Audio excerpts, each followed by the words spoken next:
Vous vous réveillez à 3 heures du matin, c'est très difficile de se rendormir, n'est-ce pas? C'est absolument pas une question d'âge. C'est un signal de détresse que votre cerveau vous envoie. Laissez-moi vous raconter l'histoire de Monsieur Giovanni Rossi, un homme de 74 ans que j'ai rencontré. Monsieur Rossi était un chauffeur de taxi chevronné qui a passé plus de 40 ans de sa jeunesse au volant, puis qu'un somme dans son taxi lorsqu'il n'y avait pas de clients était devenu une habitude de toute une vie. Il s'attendait à ce qu'une fois à la retraite, il pourrait enfin dormir à point fermé aussi longtemps qu'il le voudrait dans sa chambre bien chaude. Cependant, dès qu'il a cessé de travailler le sommeil, il a fui. Il m'a raconté que même en se couchant à 22 heures, ses yeux s'ouvraient immanquablement à 2 ou 3 heures du matin. Il se retournait dans son lit pour essayer de se rendormir, puis finissait par se dire « tant pis, la nuit est finie » et se dirigeait vers la cuisine. Il sortait une bouteille de grappa, du réfrigérateur en buvait environ la moitié, et c'est seulement sous l'effet de l'alcool qu'il parvenait à sombrer dans un sommeil brumeux. Monsieur Rossi m'a dit ceci: docteur, n'est-il pas normal de moins dormir en vieillissant? On dit que se réveiller à l'aube est une caractéristique des personnes âgées, alors je fais avec. Un petit verre d'alcool m'aide à trouver le sommeil, alors c'est comme ça que je tiens le coup. Chers amis, pensez-vous comme Monsieur Giovanni Rossi? Pensez-vous qu'il est naturel que le sommeil diminue avec l'âge? Pour vous donner la conclusion d'emblée, c'est une illusion très dangereuse, à moitié vraie et à moitié fausse. Notre corps produit une hormone du sommeil appelée la mélatonine. Pour le dire simplement, c'est le carburant qui nous fait dormir. Malheureusement, ce carburant diminue radicalement avec l'âge. Des études montrent que la mélatonine, qui était produite en abondance, dans la vingtaine chute à un dixième de son niveau après 60 ans. Pire encore, à partir de la cinquantaine, elle continue de diminuer de 10% à 15% tous les 10 ans. Par conséquent, même lorsque la nuit tombe, le cerveau ne se prépare pas à dormir. Tout comme une voiture à court de carburant qui avance par à-coups avant de s'arrêter, notre sommeil devient fragmenté. Si vous vous réveillez constamment à l'aube, ce n'est pas parce que votre volonté est faible, mais parce que les réserves de carburant du sommeil dans votre corps sont épuisées. Mais ce qui est vraiment effrayant ici, ce n'est pas la souffrance de ne pas pouvoir dormir en soi, c'est le fait que pendant ces interruptions de sommeil, des déchets redoutables s'accumulent dans notre cerveau.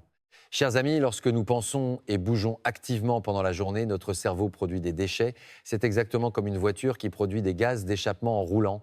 Parmi ces déchets, il y a une substance très toxique appelée bêta-amyloïde. Si cette substance s'accumule de manière collante entre les cellules cérébrales, elle les détruit. C'est le début même de la démence. Un cerveau sain nettoie complètement ces déchets toxiques pendant le sommeil nocturne. Mais pour ceux qui, comme Monsieur Giovanni Rossi, se réveillent constamment à l'aube ou ne parviennent pas à un sommeil profond, ce processus de nettoyage est interrompu. Les déchets ne sont pas évacués et s'empilent dans le cerveau. Le verre de grappa que Monsieur Rossi buvait parce qu'il n'arrivait pas à dormir semblait l'endormir sur le moment, mais en réalité, il ne faisait qu'assommer son cerveau. C'est comme si l'on fermait de force la porte sans même laisser le temps au cerveau de sortir pour faire le ménage. Finalement, Monsieur Rossi ouvrait grand la porte à cet invité indésirable et redoutable qu'est la démence. Mais ne vous inquiétez pas trop, la méthode que je vais vous présenter aujourd'hui est très simple.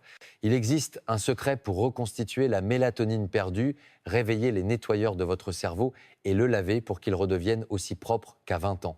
Monsieur Giovanni Rossi a également mis cette méthode en pratique et en seulement 3 semaines, il a pu se débarrasser de sa bouteille de grappa.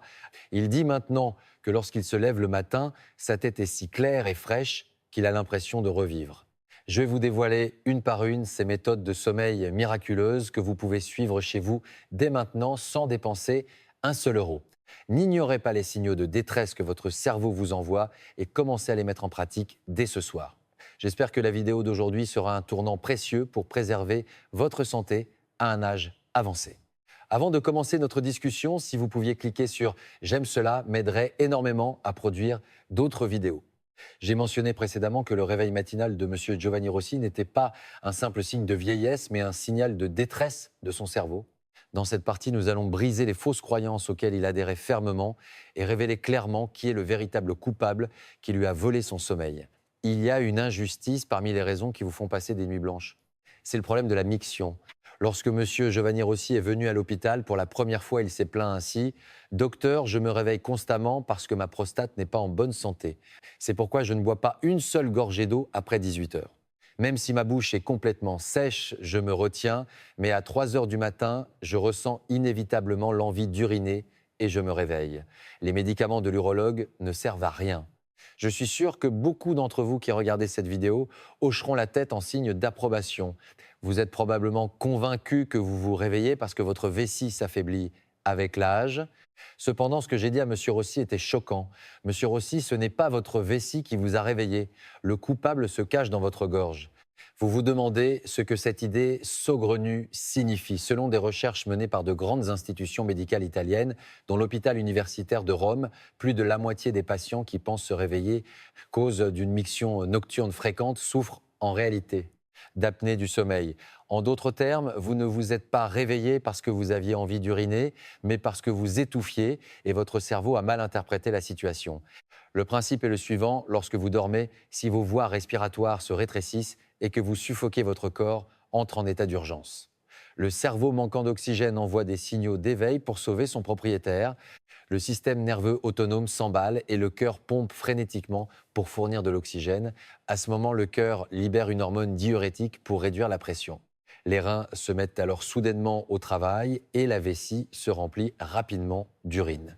Finalement, c'est votre cerveau qui vous a réveillé en criant à l'aide parce que vous étouffiez. Mais au moment où vous vous réveillez à cause de l'envie d'uriner que vous ressentez, vous vous méprenez en pensant « Ah, je me suis encore réveillé pour aller aux toilettes ».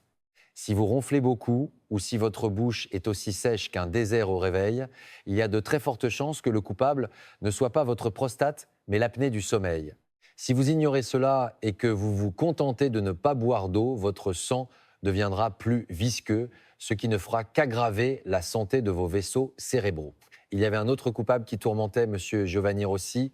Il se cachait dans sa boîte de médicaments. M. Rossi prenait des médicaments pour l'hypertension depuis plus de 10 ans.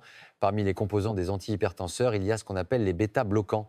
Ce médicament est excellent pour abaisser la tension artérielle en ralentissant le rythme cardiaque. Cependant, il a un inconvénient fatal, il bloque également la production de mélatonine dans notre corps.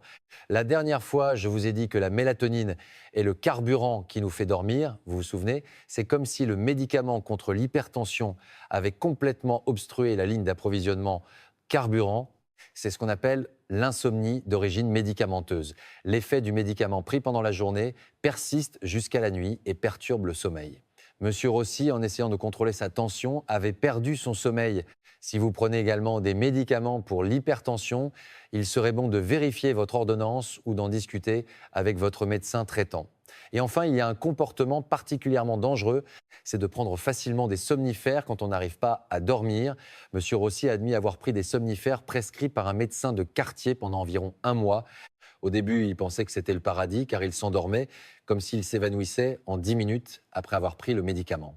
Cependant, au réveil, il avait une migraine atroce et restait dans un état second jusqu'à midi. Pourquoi cela? Les somnifères n'induisent pas un sommeil naturel. C'est comme frapper la tête avec une batte de baseball pour assommer quelqu'un. Ils forcent l'interrupteur du cerveau à se mettre sur arrêt. Lorsque l'on s'endort de cette manière, les ondes cérébrales n'atteignent pas le stade du sommeil profond. En apparence, on semble dormir, mais le cerveau passe toute la nuit à patauger dans un sommeil léger. C'est un faux sommeil qui ne soulage aucune fatigue. Ce qui est encore plus effrayant, ce sont les accidents par chute. Les composants des somnifères rendent les muscles flasques. Il est très fréquent que les gens se lèvent en pleine nuit à moitié endormis pour aller aux toilettes et que leurs jambes lâchent, provoquant une chute. Vous avez entendu dire qu'une fracture du col du fémur chez les personnes âgées est plus redoutable qu'un cancer, n'est-ce pas? En essayant de trouver le sommeil, vous pourriez finir par ne plus jamais pouvoir marcher. Monsieur Giovanni Rossi a été stupéfait d'apprendre que les vrais coupables étaient sa propre gorge et les médicaments pour la tension qu'il prenait tous les jours et les somnifères. Il cherchait la réponse au mauvais endroit. Maintenant que nous connaissons la cause, il est temps de trouver la solution. Dans la partie suivante, vous souvenez-vous des déchets dans le cerveau dont j'ai parlé plus tôt? Je vais vous révéler en détail quel incroyable processus de nettoyage se déroule dans notre cerveau pendant que nous dormons. Comment réveiller ces nettoyeurs? Lorsque vous entendrez parler du système de récupération phénoménal que notre cerveau nous envoie, votre attitude envers le sommeil changera complètement dès ce soir. Si le contenu d'aujourd'hui vous a choqué, laissez simplement un point d'exclamation en commentaire. Votre petite réaction m'encourage grandement à préparer de meilleures informations. Nous avons identifié les coupables qui gâchaient les nuits de M. Giovanni Rossi. Il est maintenant temps d'expliquer la raison incroyable pour laquelle nous devons absolument avoir un sommeil profond. Cette partie est le cœur et le point culminant de la présentation d'aujourd'hui. Une fois que vous comprendrez le mystérieux processus de nettoyage qui se déroule dans notre cerveau, vous ne négligerez plus jamais le sommeil. Imaginez, chers amis, notre cerveau est comme une immense ville. C'est comme être au cœur du centre-ville animé de Rome. Pendant la journée, alors que nous pensons, parlons et nous inquiétons, cette ville cérébrale tourne sans relâche. Comme les gaz d'échappement émis par des dizaines de milliers de voitures, les cellules cérébrales produisent une quantité énorme de déchets en étant actives. Parmi ces déchets, il y a une substance toxique très tenace appelée bêta-amyloïde. Si elle continue de s'accumuler dans le cerveau, elle tue les cellules cérébrales et finit par provoquer la démence. Le problème, c'est qu'il est impossible de nettoyer ces déchets pendant la journée. C'est comme si les agents de propreté ne pouvaient pas entrer sur une autoroute en pleine circulation. Alors quand ces déchets sont-ils nettoyés? Précisément au moment où vous êtes plongé dans un sommeil profond. En 2012, les scientifiques ont découvert dans le cerveau un incroyable système de drainage appelé le système glymphatique. Pour le dire simplement, c'est le système d'égout exclusif du cerveau. Le fonctionnement de ce système est absolument stupéfiant. Lorsque nous entrons dans le sommeil profond, c'est, à dire le stade du sommeil à ondes lentes, non paradoxales, un miracle se produit dans notre cerveau. Les cellules cérébrales qui étaient serrées les unes contre les autres réduisent tout leur volume simultanément. Elles se contractent de près de 60%. C'est comme si les bâtiments reculaient, ouvrant largement des ruelles qui étaient autrefois étroites. Dans cet espace élargi, un liquide clair, appelé liquide céphalorachidien, se déverse comme un nettoyeur haute pression. Ce courant d'eau balaye puissamment les toxines bêta-amyloïdes et les débris qui se sont accumulés dans tous les coins pendant la journée et les évacue hors du cerveau. C'est le travail des nettoyeurs de la nuit. Le cœur du problème de M. Giovanni Rossi se trouvait précisément là. Ce n'est pas qu'il ne dormait pas. Il dormait par intermittence ou s'assommait avec de l'alcool. Du point de vue de la ville cérébrale, cela signifie que le couvre-feu n'était pas correctement respecté. Comme les voitures ne s'étaient pas complètement arrêtées, les camions de nettoyage ne pouvaient pas entrer sur la chaussée. Quand on dort après avoir bu, on peut avoir l'impression de dormir en ronflant, mais le cerveau est dans un état similaire à l'éveil. Il en va de même pour les somnifères. Ils ne font que paralyser de force le cerveau sans créer les ondes naturelles du sommeil profond. Finalement, la ville cérébrale de M. Rossi accueillait chaque matin sans que les déchets de la veille n'aient été nettoyés. Il était tout à fait naturel que sa mémoire décline et que sa tête soit embrumée au milieu de ces tas d'ordures en décomposition. Beaucoup de gens pensent qu'il faut sacrifier du temps de sommeil pour gagner du temps. Ce n'est pas vrai. Le sommeil n'est pas une perte de temps, c'est le seul moment pour remettre votre cerveau à neuf. Tout comme on ne peut pas vivre dans une maison où les égouts sont bouchés, on ne peut pas vivre sainement avec un cerveau qui n'est pas nettoyé. En entendant cette explication, M. Rossi est devenu tout pâle. « Je ne savais vraiment pas que ma tête était en train de devenir une décharge », a-t-il dit avec regret, mais je lui ai dit qu'il n'était pas trop tard. Il suffisait de libérer la voie pour que les nettoyeurs puissent travailler à partir de maintenant. Alors comment bloquer la circulation dans la ville cérébrale et appeler les nettoyeurs? Pas besoin de médicaments ni de dépenser beaucoup d'argent. Il suffit d'appuyer sur 3 interrupteurs dans notre corps. Dans la partie suivante, je vous révélerai les 3 méthodes concrètes que M. Giovanni Rossi a pratiquées chaque jour pendant 3 semaines pour faire le grand nettoyage de son cerveau et connaître enfin un matin frais et dispo. Après 20 ans, ce sont des méthodes très faciles que vous pouvez suivre dès ce soir. Pour ne pas manquer ces informations cruciales, cliquez sur le bouton s'abonner et continuons ensemble. La méthode la plus sûre pour protéger votre cerveau vous attend. Assez de théorie. Voici les 3 secrets que M. Giovanni Rossi a mis en pratique pour nettoyer les déchets de sa ville cérébrale. Ce sont des méthodes qui ne coûtent pas un centime et que vous pouvez faire directement dans votre lit. Si vous êtes prêt à faire le grand nettoyage de votre cerveau ce soir, ouvrez grand les yeux et concentrez-vous. Monsieur Giovanni Rossi a accompli ces 3 choses chaque nuit comme un rituel. Le premier secret est d'appuyer sur la pédale de frein du cerveau. Chers amis, que faites-vous pour arrêter une voiture en conduisant? Vous appuyez sur le frein, n'est-ce pas? Notre corps aussi possède un bouton de frein pour arrêter instantanément un cerveau excité. C'est le point Fenchi situé derrière l'oreille. Essayez de faire comme moi maintenant. Placez votre main derrière votre oreille et cherchez l'os proéminent juste derrière le lobe. Vous sentirez un petit creux juste en dessous de cet os. C'est le point Feng Shui. Appuyez fermement sur cet endroit avec votre pouce. Si vous ressentez une sensation à la fois légèrement douloureuse et rafraîchissante, vous l'avez trouvé. Avant de dormir allongé dans votre lit, appuyez doucement sur ce point Feng Shui pendant 10 secondes. Répétez cela 5 fois. Masser ce point stimule le nerf vague responsable de la relaxation de notre corps. Tout comme on éteint le moteur d'une voiture en marche, le cœur qui bat la chamade se calme et les nerfs tendus se relâchent instantanément. Monsieur Rossi disait que rien que cette pression suffisait à détendre sa nuque et à lui faire fermer les yeux doucement. Le deuxième secret est d'envoyer un signal de fin de service au cerveau. C'est la méthode de respiration 4-7-8. Le cerveau est naïf, il suffit de changer notre façon de respirer pour qu'il se dise « Ah, il est temps de dormir » et il se laisse berner. La méthode est très simple. Fermez la bouche et inspirez par le nez. 1, 2, 3, 4. Ensuite, retenez votre souffle et tenez pendant 7 secondes. 1, 2, 3, 4, 5, 6, 7. Enfin, expirez lentement par la bouche en faisant un son « ou » pendant 8 secondes. 1, 2, 3, 4, 5, 6, 7, 8. La clé de cette respiration réside dans l'expiration longue de 8 secondes. Une longue expiration active le système nerveux parasympathique de notre corps. Le système parasympathique est le nerf qui rend le corps langoureux, aide à la digestion et appelle au sommeil. Inspirez 4 secondes, retenez. 7 secondes, expirez 8 secondes. Faites cela pour seulement 4 cycles. Cela ne prend même pas 2 minutes. Au début, M. Rossi trouvait difficile de retenir sa respiration, mais après environ 3 jours, il a dit en riant qu'il s'endormait maintenant au milieu de l'exercice. Le troisième secret ne se pratique pas la nuit, mais le matin. Il s'agit de réserver votre livraison de mélatonine. Qu'est-ce que cela signifie, chers amis? L'hormone mélatonine qui nous permet de dormir la nuit n'est pas produite sur le champ. Il faut passer une commande le matin pour être livré le soir. Ce bon de commande, c'est la lumière du soleil du matin. Dès que vous ouvrez les yeux le matin, sortez et exposez-vous au soleil pendant seulement 15 minutes. Lorsque la lumière entre dans vos yeux, une minuterie se déclenche dans votre cerveau. Ah, mon propriétaire s'est réveillé, alors je dois programmer la sécrétion de l'hormone du sommeil pour dans 15 heures. Il passe une réservation. Si vous faites une promenade à 7 heures du matin, la somnolence vous tombera dessus précisément à 22 heures. Monsieur Giovanni Rossi ignorait cela et avait l'habitude de fermer les rideaux et de faire la grasse matinée. C'est pourquoi la mélatonine n'était pas sécrétée la nuit et il ne pouvait pas dormir. Maintenant, Monsieur Rossi fait systématiquement le tour du quartier avant le petit déjeuner.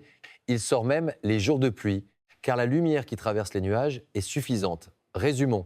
Le matin, réservez votre hormone du sommeil avec une promenade de 15 minutes. Le soir, dans votre lit, appuyez sur le frein en massant le point Feng Shui et déclarez la fin de service avec la respiration 4-7-8. En respectant ces 3 points, la ville cérébrale entre dans un mode de nettoyage parfait. Pas besoin de médicaments, pas besoin d'argent. Vous pouvez commencer dès ce soir. Monsieur Giovanni Rossi a changé de vie après avoir suivi cette routine. Dans la dernière partie, je vous raconterai comment il a changé grâce à cette transformation miraculeuse de 3 semaines et je vous transmettrai un dernier message d'espoir. Ceux qui vont suivre ces 3 secrets dès ce soir, laissez simplement le mot « je m'engage » en commentaire. J'encouragerai votre détermination. Pour conclure ce voyage avec Monsieur Giovanni Rossi, je vous transmets les changements incroyables qu'il a vécus et un dernier mot d'encouragement pour vous. Cela faisait exactement 3 semaines que M. Giovanni Rossi avait commencé à pratiquer les 3 méthodes que je lui avais enseignées. Quand il a ouvert la porte de mon cabinet, son visage était si différent que j'ai eu du mal à croire que c'était le même homme qu'il y a 3 semaines. Son teint autrefois terne était devenu clair et surtout, il y avait une étincelle dans ses yeux. Les premiers mots qu'il m'a adressés avec un sourire furent ceux-ci: « Docteur, ces jours-ci, le petit déjeuner a un goût de miel. » Avant, quand je me levais, j'avais l'estomac barbouillé et la tête lourde, je n'avais aucune envie de manger. Maintenant, dès que j'ouvre les yeux, j'ai faim et il y avait autre chose dont il était fier. Au club pour seniors, lorsqu'il jouait aux cartes avec ses amis, il avait du mal à voir les coups et oubliait souvent. Mais ces derniers temps, il dit qu'il voit clairement le jeu de ses adversaires. C'est comme si le brouillard dans sa tête s'était dissipé, son esprit est devenu vif. Bien sûr, il lui arrive encore de se réveiller à 3 heures du matin, mais son attitude est complètement différente. Avant, il se mettait en colère en disant « encore réveillé » et cherchait la grappa. Maintenant, il l'accepte sereinement en pensant « ah, mon cerveau fait une petite pause ».